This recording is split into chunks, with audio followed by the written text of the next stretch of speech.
Jadi, pada praktikum kali ini saya akan membahas mengenai reseptor. Nah, apa itu reseptor? Jadi, reseptor ini merupakan alat penerima rangsang. Reseptor yang umum kita kenali adalah panca indera seperti mata, kulit, lidah, dan telinga. Tujuan praktikum ini adalah mengamati gejala aktivitas reseptor di mata, kulit, telinga, dan lidah untuk menentukan yang pertama, area bintik buta atau blind spot area, yang kedua yaitu kepekaan dan distribusi reseptor di kulit, yang ketiga lokasi sumber suara, dan yang keempat adalah kepekaan atau variasi waktu dan distribusi reseptor di lidah.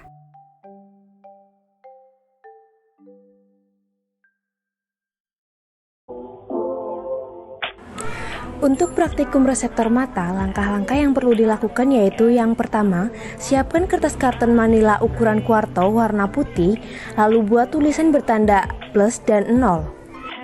Selanjutnya, letakkan kertas bertanda tersebut pada jarak kurang lebih 40 cm di depan mata probondus, kemudian tutup mata kiri probondus. Selanjutnya, probondus memfokuskan penglihatan pada tanda plus, namun tanda 0 masih terlihat. Lalu geser kertas perlahan-lahan mendekati mata hingga tanda 0 tidak terlihat lagi, tetapi penglihatan tetap fokus pada tanda plus. Kemudian ukur jaraknya dengan menggunakan mistar. Selanjutnya geser kembali kertas mendekati mata dan tanda 0 akan terlihat kembali. Kemudian ukur jaraknya dengan menggunakan mistar. Selanjutnya, tutup mata kanan probondus, lalu geser kertas perlahan-lahan mendekati mata hingga tanda 0 tidak terlihat lagi, tetapi penglihatan tetap fokus ke tanda plus. Lalu, ukur jaraknya dengan menggunakan mistar. Kemudian, geser kembali kertas mendekati mata dan tanda 0 akan terlihat kembali. Dan yang terakhir, ukur jaraknya.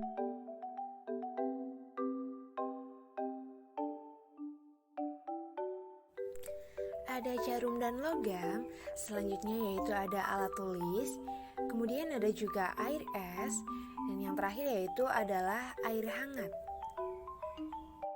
Kemudian buatlah bujur sangkar dengan sisi 2,5 cm pada kulit, yaitu di telapak tangan dan di punggung tangan, lalu buatlah titik-titik sebanyak 25 buah. Selanjutnya, ambil jarum, lalu sentuhkan pada satu titik yang terdapat dalam bujur sangkar, dan langsung diangkat. Ingat, cukup disentuhkan saja, jangan ditusukkan. Lakukanlah hal tersebut hingga sentuhan mengenai semua titik pada bujur sangkar. Kemudian, catatlah hal apakah yang dirasakannya.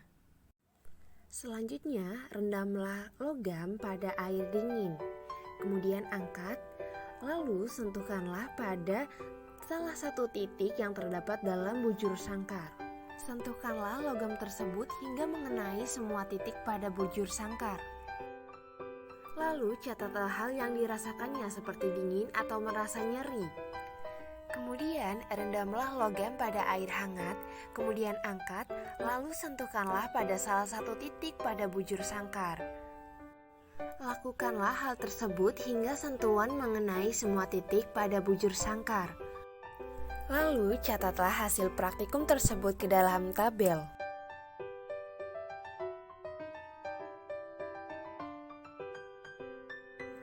Yang pertama ada penutup mata, selanjutnya ada penggaris, kemudian ada sumber bunyi, dan ada juga stopwatch.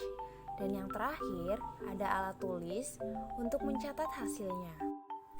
Langkah yang pertama yaitu menutup mata probondus. Kemudian membunyikan sumber bunyi yang ada pada jarak 50 cm dari probondus. Kemudian variasikan arah datangnya sumber bunyi, yaitu di depan kepala, kemudian di atas kepala, di belakang kepala, atau di samping kepala.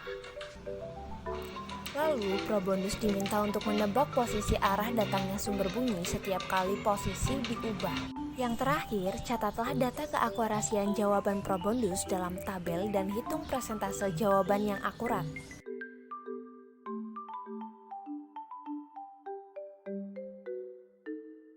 Yang pertama ada air gula, kemudian ada air garam, selanjutnya ada air asam jeruk, kemudian ada air kopi pahit, Dan yang terakhir ada cotton bud.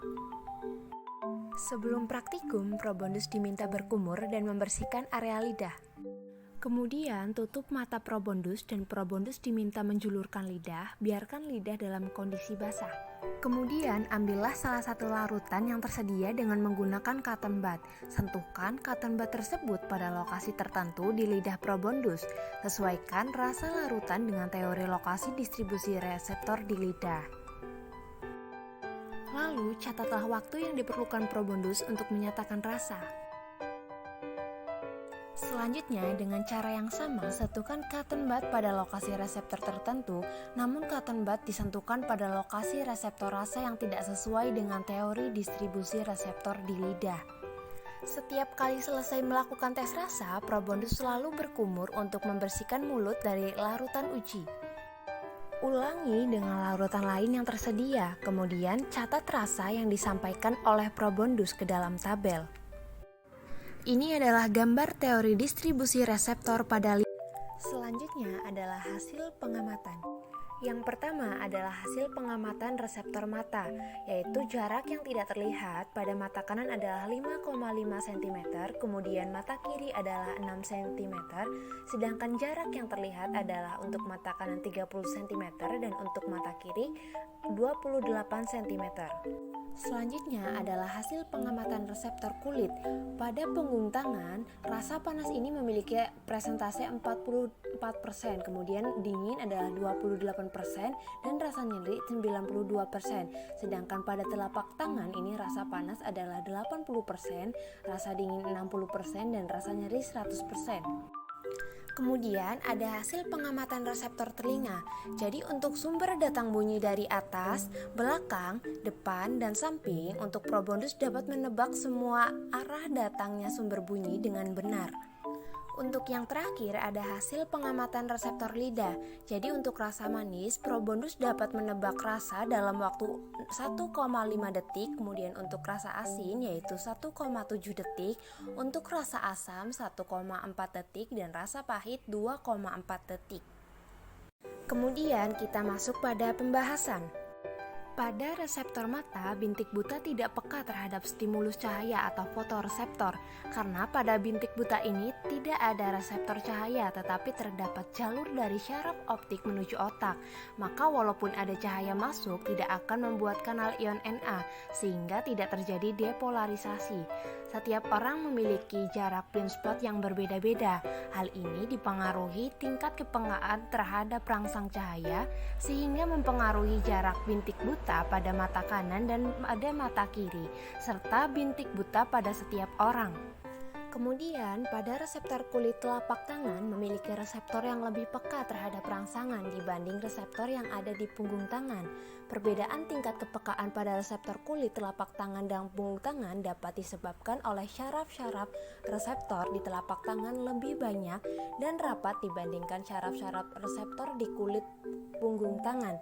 Adanya syaraf reseptor yang lebih banyak dan padat susunannya di telapak tangan ini memungkinkan kita lebih peka terhadap berbagai rangsangan karena telapak tangan yang menjadi lapisan saat memegang sesuatu, bukan menggunakan punggung tangan. Kemudian pada reseptor telinga, stimulus suara direseptori oleh telinga, tepatnya oleh sel rambut yang berada di organ korti di koklea. Rangsangannya terhadap getaran atau gelombang memungkinkan sel tersebut memiliki persepsi terhadap arah sumber suara sehingga kita mampu mengetahui arah sumber suara. Selanjutnya, untuk reseptor lidah yang berperan dalam mereseptori rasa adalah organon gustus. Perbedaan waktu probondus dalam merasakan rasa dari larutan-larutan yang diberikan disebabkan karena kepekaan lidah terhadap rasa-rasa yang diberikan serta tingkat kepekatan larutan. Kemudian proses pengubahan rangsang menjadi potensial aksi yang paling cepat adalah untuk rasa masam karena ion H+ langsung terakumulasi sehingga menyebabkan depolarisasi lebih cepat, sedangkan pada rasa asin diperlukan pemecahan NaCl terlebih dahulu, dan pada rasa manis dan pahit diperlukan pengubahan ke second messenger. Yang terakhir adalah kesimpulan. Yang pertama, pada reseptor mata terdapat bintik buta atau blind spot yang ketika cahaya jatuh pada bintik buta ini, maka rangsangan tidak akan diterima karena pada bintik buta tidak terdapat saraf reseptor. Nah, untuk saraf reseptor pada telapak tangan ini lebih banyak dan lebih rapat dibandingkan pada kulit punggung tangan, sehingga telapak tangan lebih peka dalam menerima rangsangan. Selain itu, reseptor nyeri juga lebih banyak dibanding reseptor yang lain sehingga rasa nyeri akan paling cepat terasa. Selanjutnya, Probondus dapat menebak sumber suara dengan akurat, sehingga dapat dibuktikan bahwa reseptor telinga yaitu sel rambut dapat mengalami transduksi mekanik dan akan terjadi perbedaan potensial yang terjadi pada cairan endolimfe dengan sel rambut membuat kation di endolimfe, ion K+ masuk ke sitosol sel rambut dan menyebabkan depolarisasi. Dan untuk reseptor rasa yang memiliki waktu tercepat untuk diidentifikasi rasanya adalah rasa asam, karena rasa asam ini lebih cepat prosesnya untuk menyebabkan depolarisasi dibandingkan pada rasa manis, asin maupun